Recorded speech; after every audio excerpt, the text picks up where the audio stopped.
Le Petit Prince. Chapitre 2.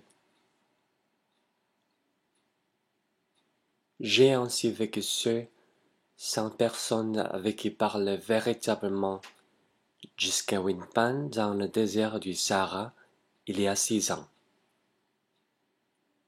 Quelque chose s'était cassé dans mon moteur, et comme je n'avais avec moi ni mécanicien, ni passagers, je me préparais à essayer de réussir de seul une réparation difficile. C'était pour moi une question de vie ou de mort. J'avais à peine de l'eau à boire pour 8 jours. Le premier soir, je me suis donc endormi sur le sable à 1000 milles de toute terre habitée.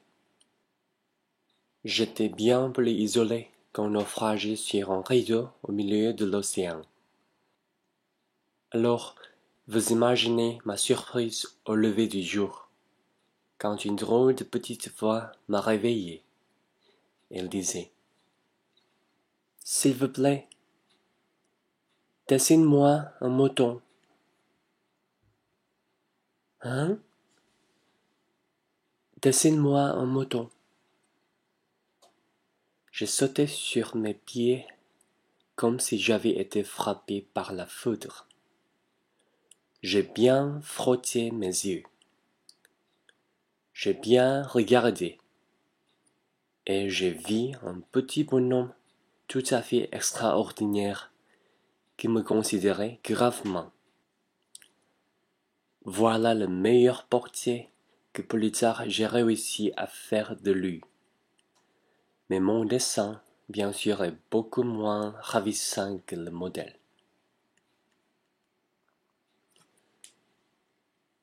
Ce n'est pas de ma faute.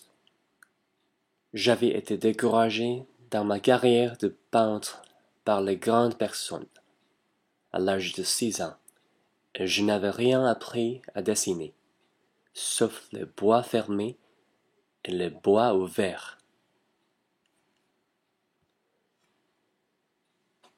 Je regardais donc cette apparition avec des yeux de rond d'étonnement. N'oubliez pas que je me trouvais à 1000 milles de toute région habitée. Or, mon petit bonhomme ne me semblait ni égaré, ni mort de fatigue, ni mort de faim, ni mort de soif, ni mort de peur. Il n'avait en rien l'apparence d'un enfant perdu au milieu du désert, à 1000 milles de toute région habitée. Quand je réussis enfin de parler, je lui dis: « Mais qu'est-ce que tu fais là ? »